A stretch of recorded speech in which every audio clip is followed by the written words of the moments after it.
Hello, and a very warm welcome to my channel. This morning, we give you a piece of breaking news. Frustrated Kate Middleton and Prince William hit back at claims in devastating biography that Duchess and Harry felt shunned by the royal family and insist they welcome her with open arms. The authors of Finding Freedom claim relations between the Sussexes and Cambridges became so bitter that Kate humiliatingly snubbed her sister-in-law at Meghan's farewell appearance as a senior royal. But the Duke and Duchess of Cambridge last night hit back at claims in a bombshell new biography that they actively spurned Meghan Markle. Close friends of William and Kate issued a fierce defense, insisting the couple had rolled out the red carpet for Meghan and done all they possibly could to welcome the U.S. actress into their royal family. According to the friends, the Cambridges welcomed Meghan with open arms by inviting her to Anmer, their family home in Norfolk, where Kate personally cooked vegan meals for her brother-in-law's then-fiancé. William and Kate also invited Meghan's friends, bridesmaids, and page boys to a party before her wedding to Harry in May 2018, and keen tennis fan Kate asked Meghan to join her in the royal box at Wimbledon for 2 successive years. It's just completely wrong to suggest they didn't talk and plain wrong to say the Cambridges weren't welcoming, a friend told the Mail on Sunday. How can you say they weren't warm or welcoming when they hosted Meghan for Christmas, invited her into their totally private inner sanctum at Anmer Hall, and did everything they could to make her feel at home? They personally cooked her favorite vegan food. They couldn't have been more welcoming. Another friend also claims, what was it that Harry and Meghan said in their engagement interview? William has been very supportive and Catherine was fantastic, and that the royal family was the family that she never had. And yes, I know, I have spelled her name wrong, but can't be bothered to correct it. No point going over and over this. Everyone got conned. No amount of books or back and forth will change how people feel. It is only digging the hole deeper and making it far worse. Indeed, Meghan being invited to Sandringham for Christmas before they married showed the lengths the royal family were going to tell the public that they were welcoming her.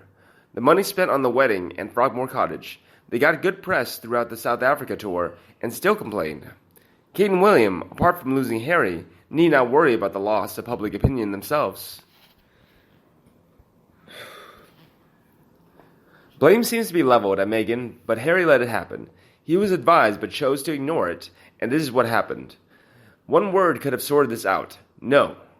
No, Meghan, you can't have it all on your own way. No, I don't want to live in La La Land.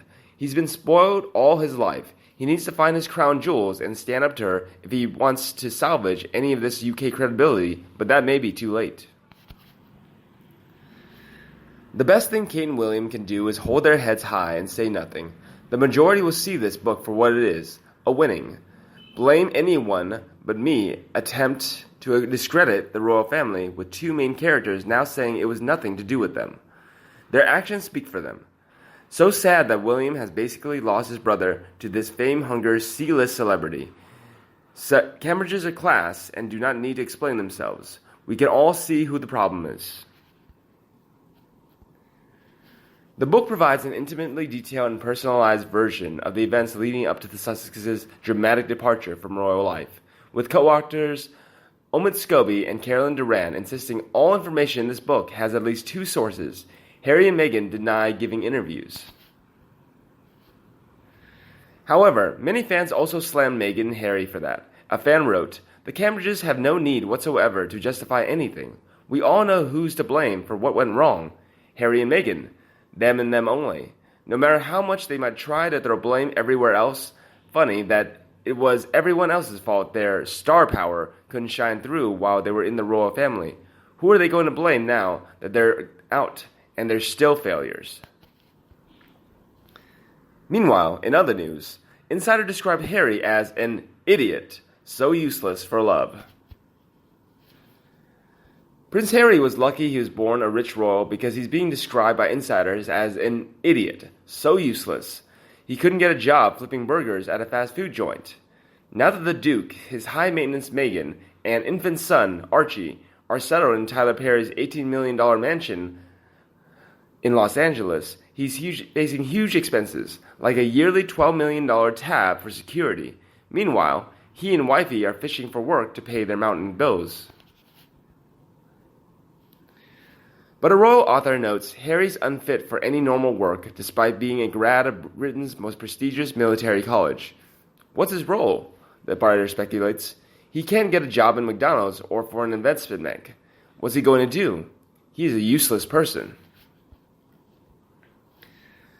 Meanwhile, former Colour Sergeant Trevor Colt, a British Army vet whose military mental health charity was supported by Harry, slammed the prince's lame brain for public remarks attacking his homeland and the royal family.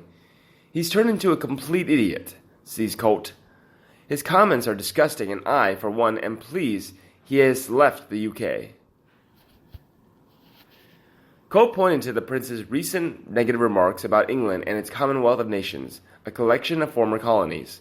He noted Harry had previously served 2 tours in Afghanistan with the UK forces.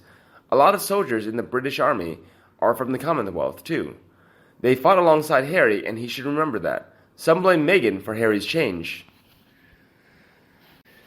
Harry's completely besotted over her and follows her around like a puppy, notes a royal insider. Everything he does, whether it's expensive things, criticizing his family, and even leaving the country, he's followed her lead. He's completely and henpecked an embarrassment. As Globe previously reported, sources say Harry's miserable in Los Angeles and regretting the fact that he's chosen Meghan over his family and country. Meanwhile, the costly couple's in a financial fix. Former TV actress Meghan hasn't yet been able to cash in her royal titles for paying roles, and as Quinn points out, Harry has no career. Their only chance is a booking agency they've signed them gigs where they're paid big bucks to attend to land events. It appears that Harry's truly become a fool for love, says the insider. Back to my top news. A fan still slams Meghan and added, "Good for the Cambridges for not just sitting back and taking this rubbish. Their reputations are being maligned when it seems clear that initially they did make an effort with Meghan. But if Meghan was expecting a gushy Hollywood moi style of welcome, then she was bound to be disappointed. That's not the British way, and if the Cambridges soon realized that she was trouble, it's hardly surprising if they then backed off." The former staff member summed it up succinctly when she said, "Nothing is ever their fault, always someone else's. They are professional victims." But another fan doesn't think that. He said, "Wrong. It's well known Kate and Will's friends do not talk. This is the Sussexes trying to walk things back and try to soften their stance since they are realizing attacking the Cambridges is not going in their favor. Or maybe Jessica is finally starting to spill. Meghan and Harry are jealous of Kate and William's position in the royal family. They will never be as important as William and Kate when it comes to the monarchy. They wanted to be the bosses in the royal family, but that didn't work, so they left. Pure narcissists." And the last one wrote, "If all of Meghan's complaints about royals were true, why would she not take this opportunity to start a new life with her husband and child in her homeland without constantly referring to her very short life in the UK? Her status as a royal is no more, and all she needs to do is be quiet in order to find some peace. That means no books about herself, no interviews, no public speeches, no lawsuits, and trust me, Meghan, things will settle down. Unless, of course, the truth is, you do want freedom from the press media. Not. Nothing is ever enough for professional victims such as Meghan Markle and, yes, Harry. They live off of negativity and putting down others who are light and successful. They attack and ruin everything around them because they are jealous and petty people. It doesn't matter if they are rich or poor. It's the same destructiveness that is inside of them. You cannot reason with them or defend yourself against them because they never, ever give in or change their mind. They enjoy their misery. William and Catherine owe them no explanation or defense at all." Don't know if this story is true, but I've always loved Kate and William, and I've always believed they're a nice couple who truly loved Harry. I could be wrong, but I do believe they tried to welcome Meghan, and besides all the rumors, I've never seen Kate ignoring her or pulling a bad face towards her, at least in public. And if William voiced any concern, it was only because he was looking out for Harry. He himself got to know Kate for 8 years before marrying her. For a person that wants to be a number one, Embraced as just one of the family won't suffice, and it's absurd for the HRH Sussexes to even criticize those serving on them hand and foot, no less than why. Because the household staff did not change the entire system to suit Meghan, and it's the servants now that get labeled by the victim playing narcissist, privileged lifestyle master. Unbelievable. And you, what do you think about them? Please let me know in the comments section below and we'll discuss them together. Remember to like and share my video for anyone you think also loved it. And don't forget to subscribe to my channel to get more news from the royal family. Now, have a nice day and see you in the next video. Bye.